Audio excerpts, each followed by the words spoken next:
Good morning, friends. My name is Mr. Ty. I am from the Wyoming and Kellogg'sville branches of KDL, and I'd like to welcome you all to Kent District Library's live streaming programs. We've got a great one for you today called Amazing Animal Adaptations. But real quickly, before we get going with that, I would like to promote another fun thing we do every year called the Write Michigan Short Story Contest. So if you are a writer and you'd love to share your work, feel free to participate in this. Here's a little bit more information for you.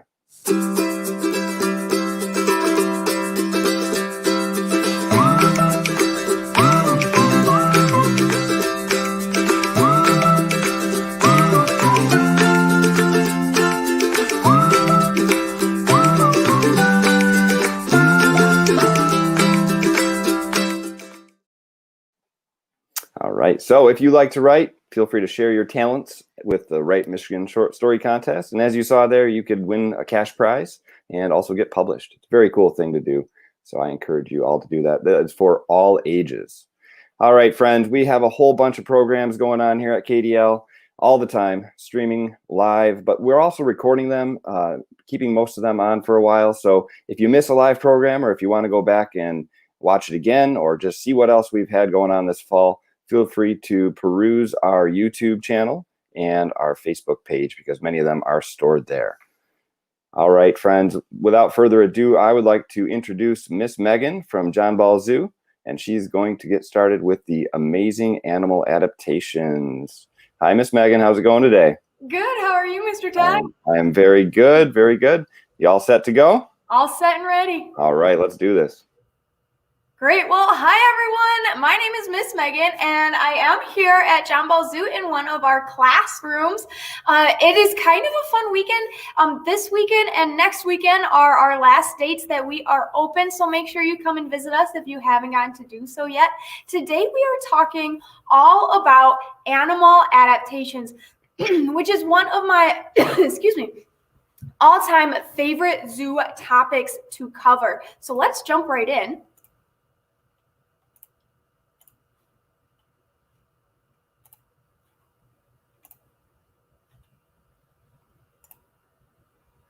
All right, adaptations. This is a topic that we could probably talk about for weeks and weeks and weeks. So we are just going to sort of skim the surface today and learn a lot about different types of adaptations, how animals got those.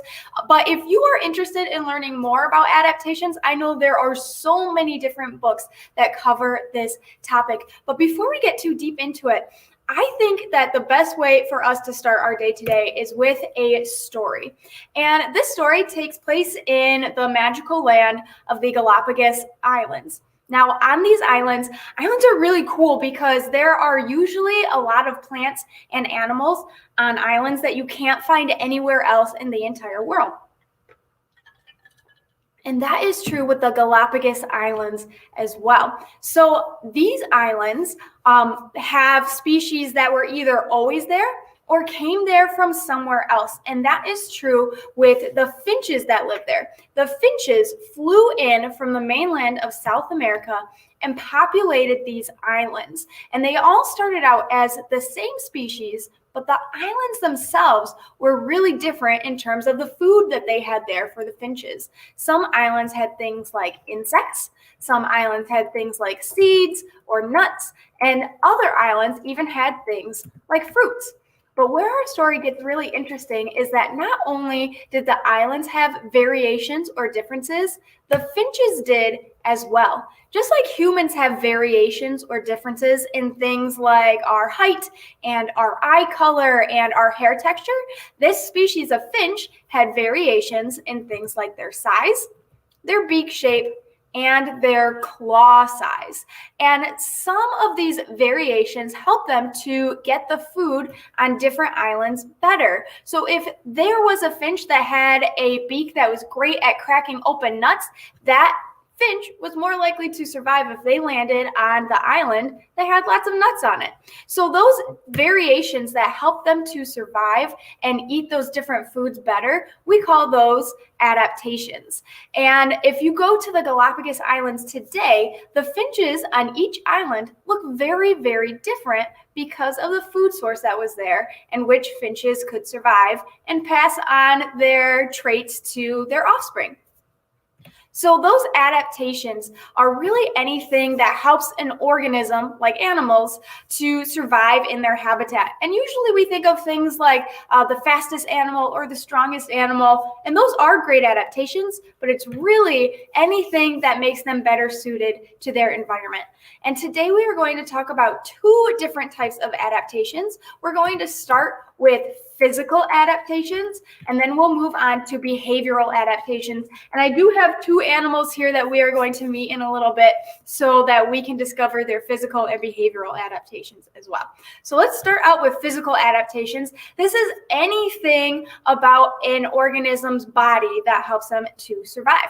And for animals, a really obvious one is their body covering. And if you were with us a few months ago, we did talk about this topic, but there are many different types of body coverings like feathers, scales, slimy skin, fur, and even animals with feathers come from many different habitats. And remember, adaptations help them to survive in those habitats. So there are many different types of feathers. Let's explore some of them. The first one is the feathers of the cockatoo. This is a sulfur-crested cockatoo. In fact, he lives here at the zoo. His name is Bali. But in the wild, you would find this species of cockatoo living in the rainforest. And their feathers help them to fly from tree to tree. These trees are typically pretty close to each other, so they don't have to fly very far. And their feathers help them to look really handsome and kind of show off for the girl cockatoos too. But another type of bird that has feathers is the bald eagle. And their feathers also help them to fly, but very differently than the cockatoo. The bald eagle is known for soaring through the air and holding its wings out and just flying for a really long time. Their feathers also help to keep them warm in the cold climates here, especially in Michigan. And then we also have this crazy bird over here. This bird, the penguin, is one that does not even fly, but still has feathers, and their feathers help to keep them warm and help them to swim in the water, keep them dry. So even though all of these birds have feathers, their feathers help them to fit into their habitat even better, depending on what their habitat is. Another type of physical adaptation are really interesting types of body coverings. So on the right here, we have a painted turtle. This is a type of turtle that lives here in Michigan, and it has a hard outer shell to help protect it and act like body armor. And that protects it from animals like raccoons and opossums and sometimes even birds of prey that might want to eat it. And usually they don't have to protect themselves against an animal like a lion, which you can see in this picture have very, very sharp teeth and very strong jaws too. So their shells are pretty good at protecting them against Michigan animals, but do you think that their shell would help them survive a lion? Well, usually we wouldn't be able to find this out, except for a few years ago, we had a painted turtle that lived up in the woods behind the zoo wander into the zoo and enter the lion habitat. And our female lion, Abina, picked him up in her mouth and carried him all around. And because his shell was so strong, even in the mouths of a lion, he was able to survive. So this is a picture of Bobby Jr., and you can see his shell was punctured by Abina's teeth, which are very sharp, but his shell helped him to survive. If he did not have that, he would have been a goner for sure. So Bobby Jr. spent some time up in our animal hospital getting better and then was released back in the pond. The picture on the right is him 1 year later. You can see he does have scars, but his shell was healing up nicely. And we see him in the pond every single summer. So thanks to the adaptation of his hard outer shell, he was able to survive. Now, another really great physical adaptation for animals are their colors. Animals use their colors for many different things in the animal kingdom.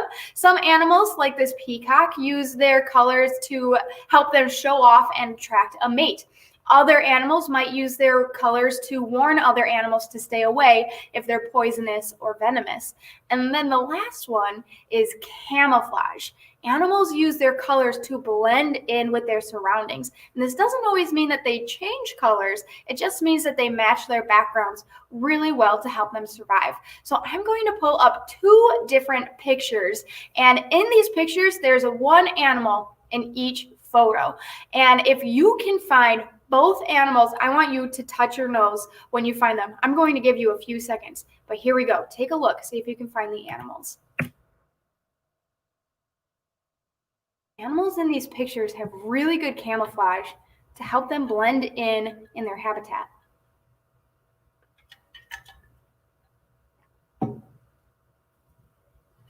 going to give you 5 more seconds. 5, 4, 3, 2, 1. All right, on the left, we have a horned lizard that lives in the desert. I believe this photo was taken in Arizona, and you can see that his coloration and even the shape of his body help him to blend in with the rocks all around him. So if there is a bird of prey flying high above and interested in eating something like a lizard, they would have a hard time seeing him because he blends in. And on the right, we have right there in the middle, a pink-bellied moth. And because of the shape of its wings and its coloration, it looks a lot like the leaves that are on the ground. So this pink-bellied moth has great camouflage in its habitat. If we switched these animals and put them in each other's habitat, do you think that they would have as good of camouflage? Probably not. So their camouflage helps them to survive in their own environment. Now, the last kind of physical adaptation we'll talk about today are special body structures. And these can be things like antlers and claws, special type of teeth and venom. And then a really awesome one are bird beaks. And the reason I think bird beaks are so cool is because they are specially shaped to eat different types of food, just like the finches we were talking about earlier. Some bird beaks are meant for tearing at food. Some bird beaks are really long and skinny, like hummingbird beaks, so that they can drink nectar. And in this video, we have Bailey. He is an African gray parrot, and his beak is especially shaped to crack open seeds. So in this video, you can see him eating sunflower seeds. If you've ever tried to eat sunflower seeds before, sometimes it can be kind of tricky for our human teeth to crack them open, but he gets them open in about 3 seconds, I would say. And it's important for him to crack those open really fast because he has to eat a lot of them in order to survive. So the shape of his beak helps him to survive and do really well in his habitat. And then other animals have things like quills as a special body structure. Quills on a porcupine, like this African Cape porcupine, are made from the same thing as your fingernails and your hair. It's called keratin. But for porcupines, their keratin is pretty tough and structured and also very, very pointy on the end. So if there was a lion that wanted to eat this porcupine, they would have a really hard time getting to the actual porcupine meat, and usually they end up walking away with quills stuck in their face or in their chest, and the porcupine can wander away. Now, I've got an animal here that we are going to get to meet up close and discover some of her physical adaptations. Now, this animal is pretty new to the zoo. She's still pretty young as well, but she's got great physical adaptations. Step up. Good. All right. This is Killy, the American Kestrel. Now, Killy is a Michigan native. She's one that you could find right here in the Mitten State, and she's got great physical adaptations that help her to survive. She is a bird of prey, which means that she hunts for her food, and she needs to be able to do that and fly really fast. So if you take a look at her wings and her tail feathers, you'll see that they're really, really long and skinny compared to her body shape. And this helps her to dive bomb really quickly at food on the ground, things like mice, rats, and snakes. And because her feathers are so skinny, it also helps her to maneuver really quickly in the air so she can change directions in the last minute super fast. And this allows her to not only catch prey that's on the ground, but she can catch prey that's flying in the air, and she can catch them out of mid-air. Now, when she catches them, she uses her sharp talons on her feet.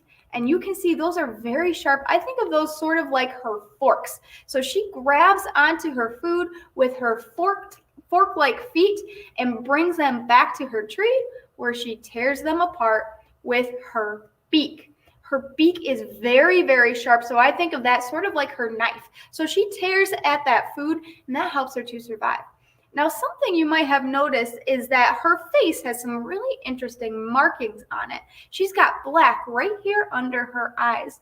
And that's because she hunts during the day. And sometimes it can get really bright out, and she doesn't want to have lots of sun in her eyes. So just like baseball players, softball players, football players wear eye black under their eyes so that they can avoid the glare off of their cheeks, she has sort of built-in eye black so that she can see really well even when the sun is shining. Now, the last one I want to show you are the black spots on the back of her head. Those are called her ocelli. And a more obvious name for ocelli is false eyes. Many animals have false eyes. Even tigers have ocelli. And the reason she has those black spots on the back of her head is so that other animals think that she's looking at them even when she's not. So those trick other animals. Now I'm going to put Killy back. But if you are interested in visiting Killy, she's been going out on exhibit in the zoo and getting to see lots and lots of our zoo guests. So make sure you stop by and say hi to Killy next time you're around. Good.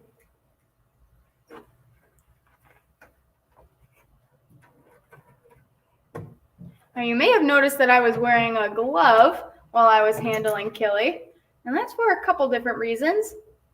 One is because she does have those really sharp talons on her feet. Her beak is also very sharp, so it helps to protect my hand, and it keeps her connected to my hand while we're doing programs like this. But then when we are all done, she will go back into her habitat with her sister and fly all around freely.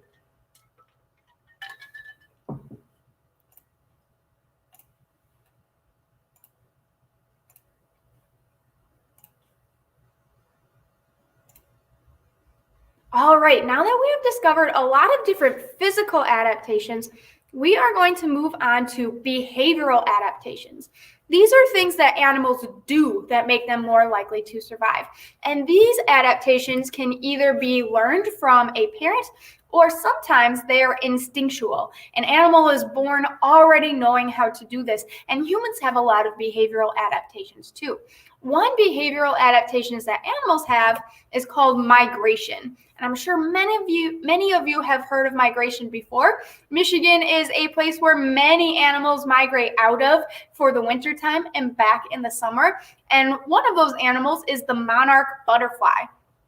This butterfly flies all the way from Michigan to Mexico. There are many reasons for animals to migrate. One of those is the climate. They do not like the cold. They would not be able to survive here when it gets snowy. So when they fly to Mexico, they're flying to someplace warm. And then in the summertime, they'll fly back here.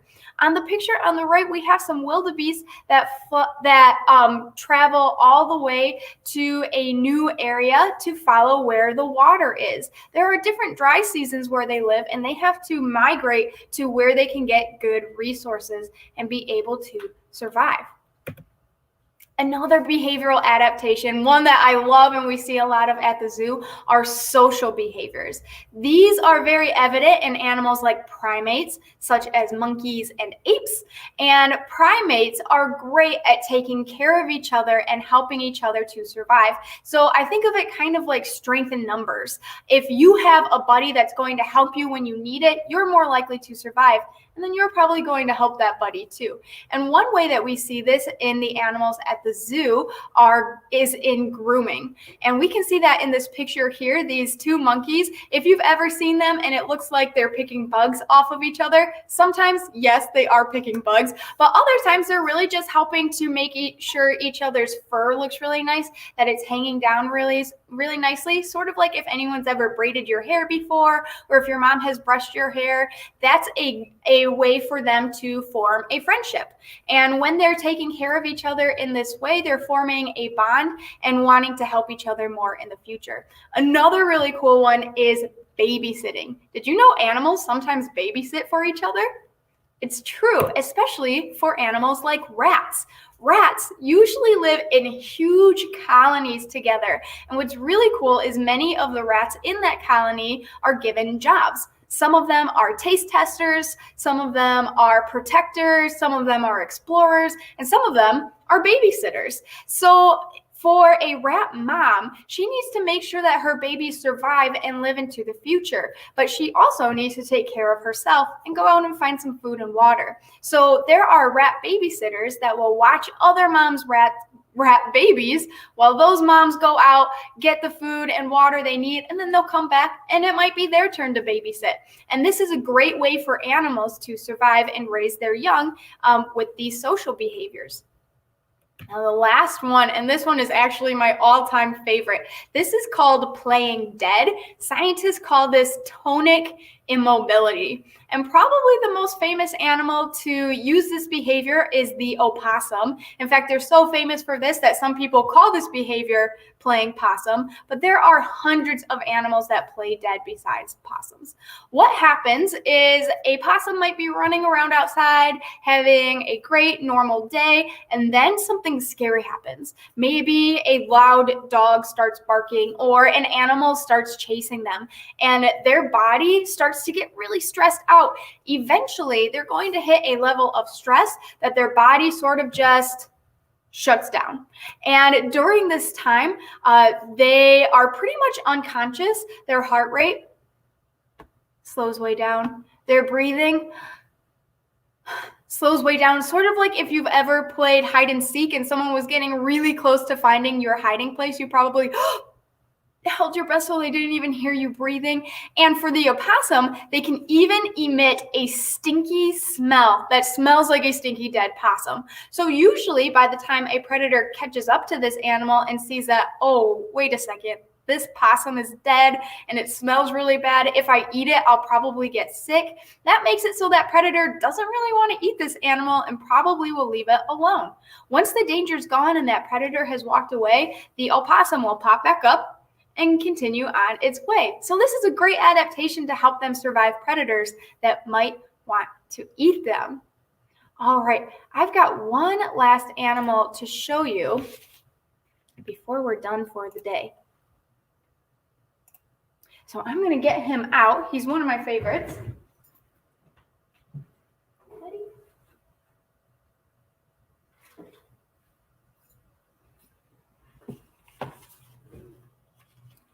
All right, this is Hagar, the eastern box turtle. Now, the eastern box turtle is another Michigan native that lives right here. And there are actually some that live up in the forest behind the zoo. You can come to the zoo and visit them in the summertime. And they've got some really great behavioral adaptations that help them to survive. And one of those involves the physical adaptation of their shell.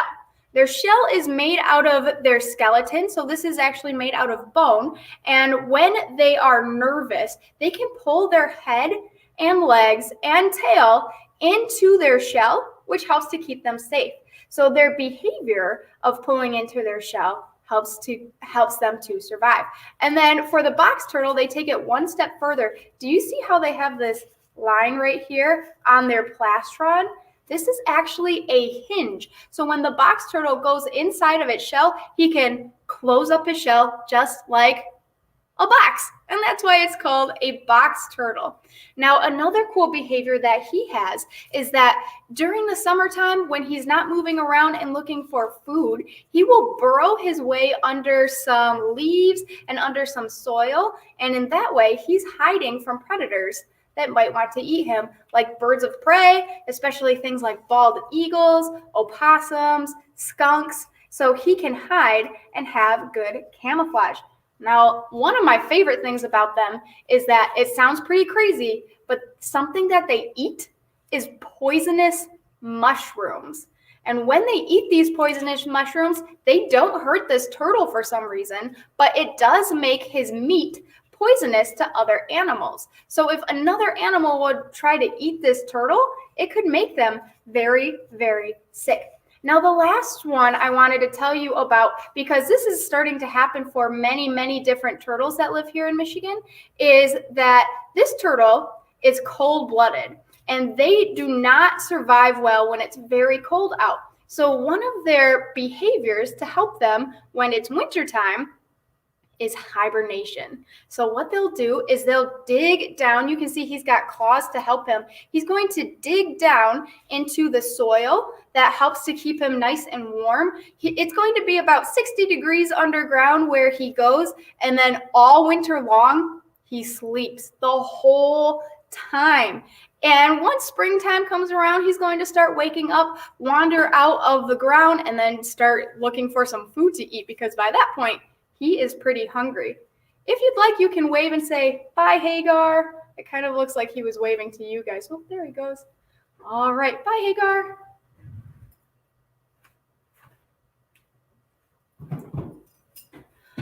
All right, friends, that is all I have today. Please make sure you come and visit us sometime in the next 2 weekends.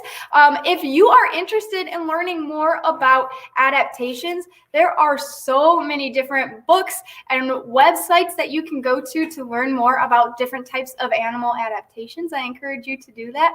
And I just wanted to say thank you so much for you, the viewer, for joining us in these past 3 months, and also to KDL for setting up this partnership. It was really great to hang out with all of you. Thanks so much. Thank you, Miss Megan. We had a lot of fun. I know we did 3 programs with John Ball Zoo this fall, and I look forward to scheduling some more with you in the future. Sounds good. And absolutely, Miss Megan is right. Books are a great way to learn more about animals. Of course, we have lots of them at the library. I know these times are strange if we're not open to the public, because we're kind of going on and off with that. We always have curbside service. So if you can't come into the branch itself, feel free to call us or go to our website, put some books on hold, and we'll bring them right out to your car for you. So, all right. Well, thank you, Miss Megan. I will clap on behalf of the crowds around the county who will be watching this. And I hope you have a wonderful weekend. And bye to everybody else around Kent County. We'll see you next time.